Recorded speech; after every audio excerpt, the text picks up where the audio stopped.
हरिद्वार में श्री राधा कृष्ण धाम में अखिल भारतीय तीर्थ पुरोहित महासभा की एक बैठक आयोजित हुई। बैठक में उत्तराखंड के 4 धाम के लिए प्रदेश सरकार द्वारा बनाए गए देव स्थानम बोर्ड का कड़े शब्दों में विरोध करते हुए तीर्थ पुरोहितों ने सरकार को चेतावनी दे दी। अगर सरकार ने जल्द ही देवस्थानम बोर्ड को भंग नहीं किया तो तीर्थ पुरोहित खुद और अपने यजमानों सहित चुनाव में भाजपा का विरोध करेंगे।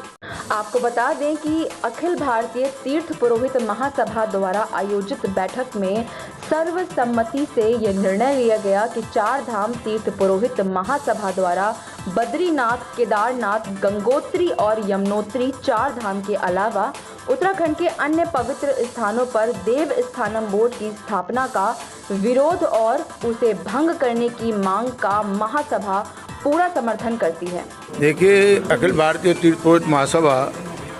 जिसमें कम से कम 90 से 95 तीर्थ आते हैं और हम देख रहे हैं पूरे भारतवर्ष में, चाहे वो काशी विश्वनाथ में हो कॉरिडोर बनाने का, चाहे वो महाकालेश्वर में हो, चाहे नासिक में हो, चाहे मथुरा में हो,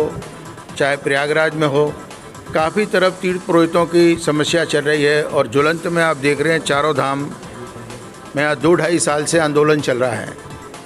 और आपके यहाँ 2-2 मुख्यमंत्री भी बदले गए। तो हम लोगों ने निर्णय लिया क्योंकि इन लोगों का संघर्ष चालू है बराबर और हमारा इनको समर्थन भी है कि ये मीटिंग हम हरिद्वार में बुलाएं, क्योंकि पहले हमारा प्रयास था कि उज्जैन में हो। आज सबके विचार सुनने के बाद हम लोगों ने निर्णय लिया, क्योंकि सर्वसम्मत से कि हम पूरे भारतवर्ष के तीर्थ पुरोहित, चारों धाम के तीर्थ पुरोहितों के साथ हैं। हम अपने भी स्थानों पर ये आंदोलन को चलाएंगे जिस तरीके से चाहेंगे। अगर इनको फिर से घेराव करना है संसद मतलब विधानसभा का, चाहे मुख्यमंत्री निवास का, तो हम सब लोग भारतवर्ष से यहाँ पर एकत्रित होंगे। और दूसरा ये लिया गया कि मैं समझता हूँ कि भोलेनाथ उनकी बुद्धि सुबुद्धि करे, क्योंकि कहते हैं हम वापस लेंगे, ये इसको वापस ले लें। अगर ये नहीं लेते हैं तो देखिए फिर मतबल है। हम लोगों ने कहा है कि हम सब तीर्थ पुरोहित मिलकर प्रयास करें कि सरकार को बदला जाए और जो दूसरी सरकार आए वो इसको वापस ले, क्योंकि वापस से कम तो हमारा कोई समझौता ही नहीं है। तो ये यहाँ पर हमने सबने मिलकर निर्णय लिया है और मैं समझता हूँ कि भोलेनाथ की कृपा से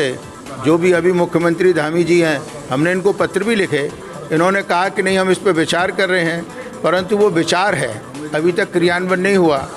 तो अगर नहीं होगा तो ये भी एक संघर्ष है और अगर इनकी फिर भी सरकार आई तो हमारा संघर्ष फिर जारी रहेगा और जब तक ये विड्रॉ नहीं होता हम ये संघर्ष कंटिन्यू रखेंगे। अखिल भारतीय तीर्थ पुरोहित महासभा का धन्यवाद करता हूँ कि पहला बिंदु यही था। 4 धाम तीर्थ पुरोहितों का जो आंदोलन है उसमें देवस्थानम बोर्ड को भंग करने की बात है। तो 4 धाम ये तीर्थ पुरोहितों का जो आंदोलन है, तो अखिल भारतीय तीर्थ पुरोहित महासभा ने मतलब आज ये निर्णय लिया और सर्वसम्मति से ये प्रस्ताव पारित भी हुआ कि जो देवस्थानम बोर्ड यदि ये सरकार भंग नहीं करती है तो आने वाले समय में इस सरकार का भरपूर विरोध किया जाएगा और जी जोर लगा करके मतलब इसको सत्ता से बाहर किया जाएगा, ये निर्णय लिया है। और इसमें फिर आप लोगों का सवाल था कि इस आंदोलन को अब क्या स्वरूप दिया जाएगा। तो वो स्वरूप ये है कि जो इन लोगों ने कल्पना नहीं की होगी आंदोलनों की, क्योंकि हमारा तो सारा जीवन आंदोलन में व्यतीत हुआ है कृष्णकांत कोटियाल का, तो हमने तो कह दिया इनको कि हम तीर्थ पुरोहितों ने जो चीज़ हाथ में नहीं ली होगी वो हाथ में लेकर के इनका स्वागत करेंगे, घृणित से घृणित चीज़ से लेकर के मतलब इनका स्वागत करेंगे और आने वाले समय में इनको क्षेत्र में घुसने नहीं देंगे, ये हमने तय किया है।